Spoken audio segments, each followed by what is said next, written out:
याबाबत यापूर्वी बैठक घेतली होती आणि त्यानंतर आपल्या संपूर्ण लातूर जिल्ह्यामध्ये शहरी आणि ग्रामीण भाग जर धरला तर जवळपास 5,09,000 इतके कुटुंब आहेत, ग्रामीण कुटुंब आणि संस्था.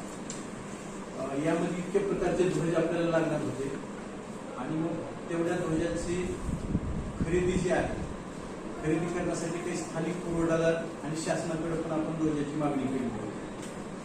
जे स्थानिक पुरवठादार आहेत त्यांच्याकडनं आम्हाला 2 लक्ष इतके ध्वज प्राप्त झाले होते. ते आम्ही महानगरपालिका 20,000, 30,000 नगर परिषद आणि 1,50,000 ग्रामपंचायतीनं पुरवठा केला आणि शासनाकडून आम्हाला 1,57,000 आमची मागणी होती. त्यापैकी 54,000 ध्वज प्राप्त झाले. उर्वरित ध्वज आम्हाला आज किंवा उद्या प्राप्त होतील. तर त्याचं पण वितरण आम्ही पंचायत समितीनं सर्व केलेलं आहे. आणि काही स्थानिकचे बचत गट आहेत जे की स्वतः ध्वज कपडा आणून ते बनवतात, ते शिलाई करून स्वतः ध्वज बनवतात. जसे की आपण पाहिलं खाली जिल्हाधिकारी कार्यालय असेल, जिल्हा परिषद असेल, महानगरपालिका असेल, या ठिकाणी त्याची विक्री केंद्र पण सुरू केलेले आहे. तर त्यामध्ये चांगल्या प्रकारचे ध्वज त्यांनी तयार करून ते विकतात. तर त्यांच्याकडून 40,000 ध्वज आम्हाला प्राप्त झालेले आहेत. तर अशा पद्धतीने उर्वरित आम्हाला आतापर्यंत जवळपास 2,80,000 इतके ध्वज आमच्या स्तरावर नियोजन झालेलं आहे आणि 2,29,000 ध्वज आणखी लागणार आहेत. तर ते शासनाकडून आम्हाला मिळणार 1 लाख आहे आणि बाकी आणखी स्थानिक पुरवठादाराकडून ते उपलब्ध होणार आहे. तर या संदर्भाने जी जनजागृती वगैरे करायला पाहिजे ती आमच्या स्तरावर चालू आहे. ग्रामीण भागाचा विचार केला तर आम्ही सर्व ग्रामपंचायतीमध्ये बॅनर्स, पोस्टर्स, स्टिकर्स तसेच जे गावातील टप्प्यामध्ये आपण काम करत आहोत. एक म्हणजे नियोजन, दुसरं म्हणजे जनजागृती, तिसरं म्हणजे वाटप.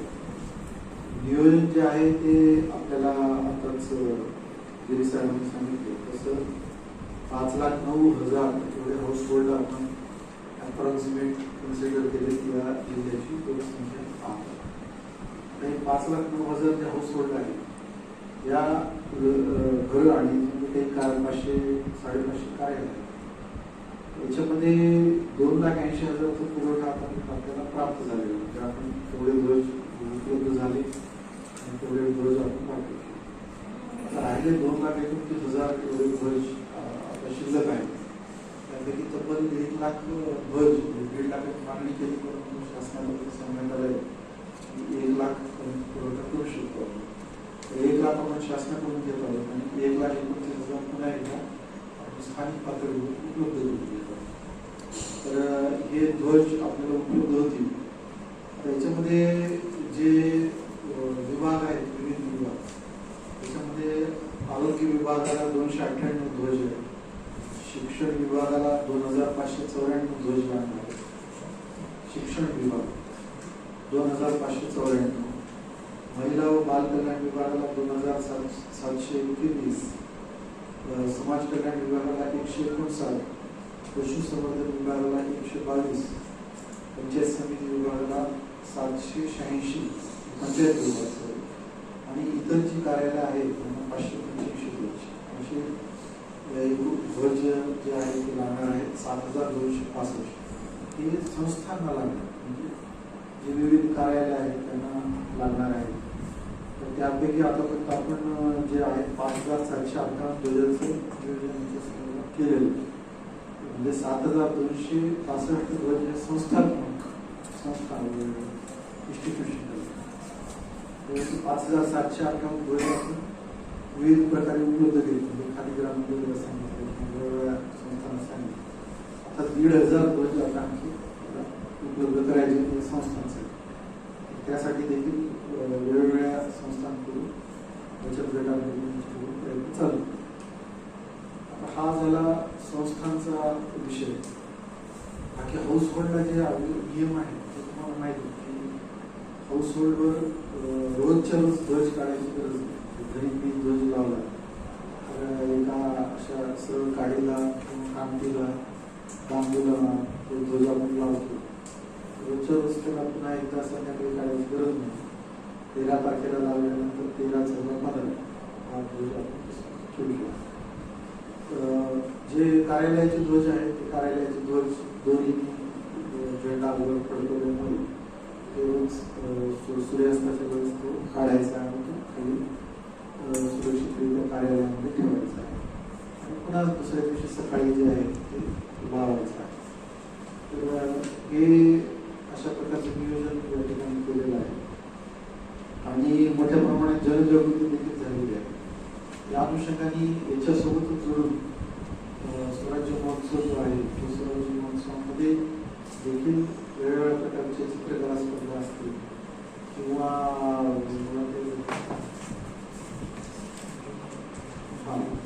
हे मी तुम्हाला थोडंसं 8 ऑगस्टला विशेष ग्रामसभा आणि वार्ड सभा आहे. या वार्ड सभामध्ये हर घर झेंडा उपक्रमाबद्दल नागरिकांना सूचना आणि त्याच्यामध्ये ज्येष्ठ नागरिक, स्त्रिया, विद्यार्थी यांचा सहभाग याच्याविषयी माहिती देण्यात येणार आहे. ग्रामसभेत चर्चा ठराव झाल्याप्रमाणे नागरिकांनी याच्यात सहभागी व्हायचे. कशा प्रकारे सहभागी व्हायचं तर घराच्या समोर सडा रांगोळी करणं, घराला तोरण आणि घरावर तिरंगा फडकवावा असं याच्यामध्ये अपेक्षित आहे. त्यानंतर 9 ऑगस्टला स्वातंत्र्य सैनिकांचं मार्गदर्शन म्हणजे की मुळामध्ये जे स्वातंत्र्य मिळालं, या स्वातंत्र्य मिळताना हा लढा कसा होता याचं बऱ्याच मुलांना किंवा तरुण पिढीला सुद्धा माहिती नाही. हा लढा कसा होता, याच्या आठवणी काय काय आहेत, या अनुषंगाने स्वातंत्र्य सैनिकांकडून त्यांचा सत्कार करणं आणि त्यांच्याकडून काही मार्गदर्शन घेणं अशा प्रकारे आम्ही त्यांना कृतज्ञता व्यक्त करतो त्यांच्या प्रती. अशा प्रकारचा कार्यक्रम 9 ऑगस्टला आहे. त्यानंतर 10 ऑगस्टला जे आहे ते शालेय विद्यार्थी, युवक मंडळ, महिला मंडळ, शासकीय कर्मचारी यांच्या सहभागातून स्वच्छता मोहीम राबवली. त्यानंतर 10 ऑगस्टला महिला मेळावा घ्यायचा. त्याच्यामध्ये अंगणवाडी सेविका, आशा वर्कर, शाळेतील शिक्षिका यांनी पुढाकार घेऊन महिलांना एकत्र जमवायचं आणि महिलांना या स्वातंत्र्याबद्दल, स्वातंत्र्य कसं मिळालं काय नाही याच्याबद्दल देखील माहिती त्यांना द्यायची. 11 ऑगस्टला महिला बचत गट यांचं मार्गदर्शन आहे. महिला बचत गटांनी तयार केलेल्या वस्तू कुठे उपलब्ध होऊ शकतात, त्याला बाजारपेठ कशी तयार होऊ शकते, त्यांना बँकेतून कसा कर्ज पुरवठा होऊ शकतो याबाबतचं मार्गदर्शन हे महिला बचत गटांना आहे. मुळामध्ये काय की सगळ्यात जो समाजातलं विकर सेक्शन आहे, या विकर सेक्शनला स्ट्रेंथनिंग करायचं असेल तर त्यांना काही ना काही प्रमाणात भांडवल देणं आवश्यक. नुसतं त्यांना सांगितलं की पापड करा, पण पापड केले त्यांनी तर त्याची पॅकिंग केली असतं. पॅकिंग केलं तर त्यांना ते घेऊन जाण्यासाठी काहीतरी ट्रान्सपोर्टेशन मोड तर लागते कमीत कमी. हा मोड आहे. त्याच्यानंतर निदान एखादा माणूस जर विकायला एक माणूस जर ठेवला तर त्याचा काहीतरी पगार आधी द्यावा, कारण एकदम पैसे उपलब्ध होऊ शकत. तर याच्यासाठी थोड्या फार तरी प्रमाणामध्ये त्यांना भांडवल लागतं. हे भांडवल कसं उपलब्ध करायचं याचं जो मार्गदर्शन आहे हे 11 ऑगस्टच्या दिवशी अपेक्षित आहे. त्यानंतर गावाचा इतिहास आणि राष्ट्राचा इतिहास हा 11 ऑगस्टला आपण हे करतो. गावाचा इतिहास म्हणजे काय, एक साधारणतः त्या गावाचा एक सांस्कृतिक, राजकीय, आर्थिक, सामाजिक आणि नैसर्गिक साधन संपत्ती याच्याबद्दलचा इतिहास. जसं मी आणि जे DC जनरल इथलं एक मंदिर आहे पाक विनाशक मंदिर. त्या पाक विनाशक मंदिरात आम्ही गेलो, तिथे एक शिलालेख आहे. हा शिलालेख काय सांगतो की या लातूर, लत्तूर नाव आहे त्या शिलालेखात, लातूर.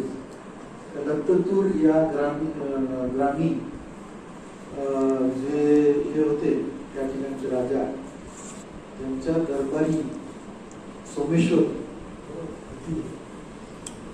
राजा सोमेश्वर होते, त्यांच्या दरबारी 500 विद्वान होते. याचाच अर्थ काय, प्रश्न असतो ते चांगल्या पद्धतीचं असं करून तो आम्ही शिलालेख आता व्यवस्थितरित्या तिथं जतन करणार म्हणजे. आणि त्याच्यानंतर त्याच्या बाजूला एक बोर्ड सुद्धा लावायचं सांगितलं की त्या बोर्डावर ते काय शिलालेख कारण ते एवढं बारीक तर तुम्ही वाचू शकणार. ती लिपी आपल्याला डिकोड करायला सामान्य माणसाला करता येणार. तर ते त्याच्या बाजूला त्याचं जे भाषांतर आहे ते भाषांतर सुद्धा लावायचा प्रयत्न करतो. मला वाटतं की लवकरच भाषेकडून लवकर करावं अशी माझी तुम्हाला विनंती आहे. हा झाला एक ठिकाण. माझ्यासोबत दुसरे आणखी काही ठिकाण आहे की ज्या ठिकाणी हा इतिहास जो जुना इतिहास आहे त्याच्यासोबत जो स्वातंत्र्याच्या लढ्यामध्ये सुद्धा काही घडला असेल तो सुद्धा इतिहास इथे असू शकतो. की जसं की मला आठवतं की मुंबईला बँकेवर दरोडा टाकून त्या बँकेतल्या याचा जो निजामाच्या काळातले जे संसाधन होते ते संसाधन ताब्यात घेण्याचा प्रयत्न त्यावेळेस करण्यात आला. अशा प्रकारचे आपल्या इथे जे काही आहे हा जो लढा लढला गेलेला आहे कारण आपण हे बॉर्डरवर होतो. तसं नांदेड जिल्हा बॉर्डरवर आहे. त्याच्यानंतर पुढे परभणीचा जिंतूर कारखाना हा भाग तिथे झालेला आहे.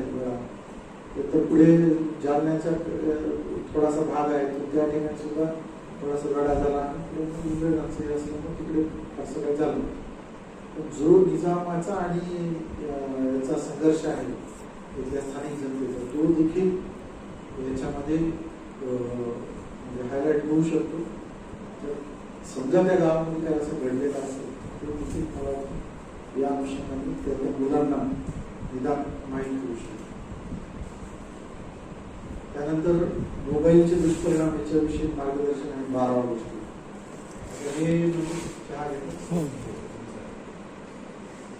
हे म्हणजे आधुनिक काळातला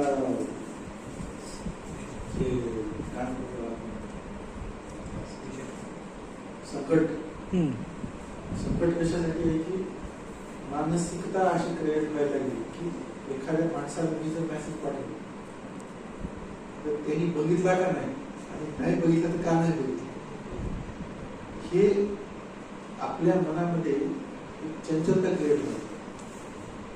आणि मग त्यांनी रिप्लाय का नाही दिला पुढची स्टेप लगेच आणि मग तू काय मला लाईक करत नाही का माझ्या याला बघत नाही का अशा प्रकारचं आपण त्याच्याविषयी प्रिझम्पशन अशा प्रकारे मनामध्ये तयार करायला आपल्याच मनात. आणि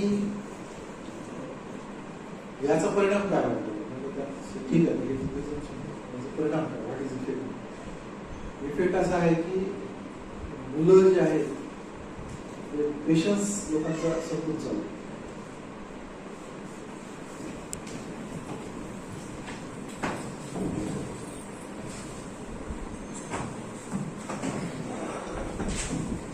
पेशन्स संपल्यामुळे मुलांमध्ये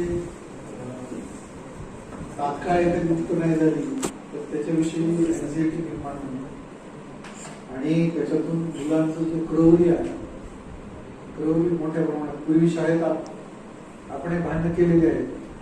लहान मित्रासोबत काही मारामारी व्हायची पण आता जी मारामारी व्हायची काही मुलं जी प्रवृत्ती आहे त्यांचं ते दिसायला लागली त्यांची कृती. तर या अनुषंगाने त्यांच्या मानसिक आरोग्यावर कसा दुष्परिणाम होतो हा एक विषय घेतलेला आहे. माझ्या मते हे इनॉक्युलेशन किंवा सुरुवात आहे त्याच्या पुढेच देखील हा विषय वाढत जाईल. 12 ऑगस्टला एक अर्थसाक्षरता विषयक शिबिर आहे त्याच्यामध्ये बचतीचं महत्व आहे, ऑनलाईन खरेदी आहे आणि फसवणूक आहे. आता ऑनलाईन खरेदी जी आहे ही ऑनलाईन खरेदी करताना देखील बरेच अशा लिंक येतात की जे लिंक आपण ओपन केलं की आपला सगळा डेटा त्याच्यात होतो. याच्यामध्ये सर्व स्तरावर जागृती होणं आवश्यक. तर ही जागृती कशी होऊ शकेल या अनुषंगाने देखील आपण माझ्या मते याच्यावर अधिक लेख लिहावे. ज्या वेब सिरीज आहे तुम्हाला माहिती जनता नावाचं गाव मी कालपर्वा व्हिडिओ पाहिला त्याच्यामध्ये आता त्याचे ट्रेनिंग सेंटर सुरू झाले. राजस्थानातले व्हिडिओ पाहिला म्हणजे त्याला घेऊन जातात ट्रेनिंग दाखवायला देतो कसं करायचं काय. आता हे जसं यूज वाढत चाललं याच्याविषयी लोकांना देखील आता अवगत करणं हे अत्यंत आवश्यक आहे. नंतर 13 ऑगस्टला गोपाळांची पंगत आहे की लहान मुलांना सकस आहार त्याच्याबद्दल द्यायचा आणि सलग फळांची पंगत अशी काही देता येईल का याच्या अनुषंगाने त्या गावातल्या दानशूर काही व्यक्ती असतील. आता आपण समजा फळांची जरी पंगत देऊ शकलो नाही, इझी गोईंग उपलब्ध असलेली केळी म्हणा किंवा इतर काही समजा गावात काही पिकत असेल मोठ्या प्रमाणात उपलब्ध होत असेल तर ते देखील देऊ शकतो. नाही ते झालं तर साध्या आपली सकस खिचडी आणि काही समजा आमटी म्हणा किंवा काही अशा प्रकारे देखील आपल्याला तिथं त्या लहान मुलांना देता येईल. गंमत त्यांना व्हावी, आनंद निर्माण व्हावा त्याच्यात, अशा प्रकारचं ते आहे. नंतर 13 ऑगस्टला आणखी एक विषय आहे तो सेंद्रिय शेतीचा आहे. त्या सेंद्रिय शेतीचा विषय असा आहे की मुळामध्ये सेंद्रिय शेती जी आहे, सेंद्रिय शेतीमध्ये काम करावं लागतं, कष्ट करायचे, संजीवनी रस तयार करायचे. संजीवनी रस तयार करताना किती किलो गुळ घ्यायचा, किती किलो वेस्टेज भाजी घ्यायची, टमाटे असतील किती काही वेस्टेज बाजूला, त्याला किती दिवस ठेवायचं, 40 दिवस तर ट्रक मध्ये कसा हलवायचा, रोज त्याला हलवायचं एकदा त्यातलं जे इथेन वायू असतो तो निघाला. या सगळ्या गोष्टी ज्या आहेत या सगळ्या गोष्टी लोकांना समजावून सांगणं पहिली गोष्ट, आणि मग त्याचा लोकांना अंगीकार करायला. आता लोक काय याला झजत नाहीत सेंद्रिय शेतीला, याचं कारण आहे की पहिलं त्यांच्या डोक्यात समज की उत्पन्न कमी होतं. मग याचा कोणी साकल्याने विचार केला का की 1 एकर मी जर एखादं पीक लावलं, आम्ही दुसरीकडे होतो ज्यामध्ये आम्ही जे हिशोब काढले 1 एकर त्या जालना जिल्ह्यात सगळ्यात जास्त पेरा आहे कॉटनचं कापूस. 1 एकरला तिथे खर्च यायचा 16,000. आता जर खरीप असेल 5 क्विंटल कापूस निघायचं खरीप. त्याचं कारण काय की मध्ये पावसाचा गॅप पडला, हे झालं तर वाढ फुटेल. ज्याच्याजवळ स्प्रिंकलर आहे, पाण्याची सोय आहे, त्याला 10 क्विंटल निघायचं. आता मग 5 क्विंटल 4-25 4,500 त्यावेळेस भाव होता. हमारे जो नुकसान अतिरिक्त वापर म्हणजे काय तुम्हाला माहिती की आता या 5 वर्षाच्या आधीपर्यंत आपण सगळं तण काढत स्वतः काढायचे. आता कोणत्याही शेतकरी स्वतः तण काढत नाही. आव्हान 3,000 रुपये आहे लिटर सर्व, पण आव्हान नुसतंच तण मिळत नाही तरी तर जे मी म्हटलं इकोसिस्टीम मध्ये बाकीचे घटक ते सगळं करतो. त्याचा गंभीर परिणाम मातीतून बाहेर तर जाणार नाही. दरवर्षी किती मोठ्या प्रमाणात आपण विष कंझ्युम करायला सुरुवात केलेली असा हा विषय आहे. त्यानंतर पर्यावरणाचं संवर्धन प्लास्टिक वस्तू वापरणं घ्यायचा.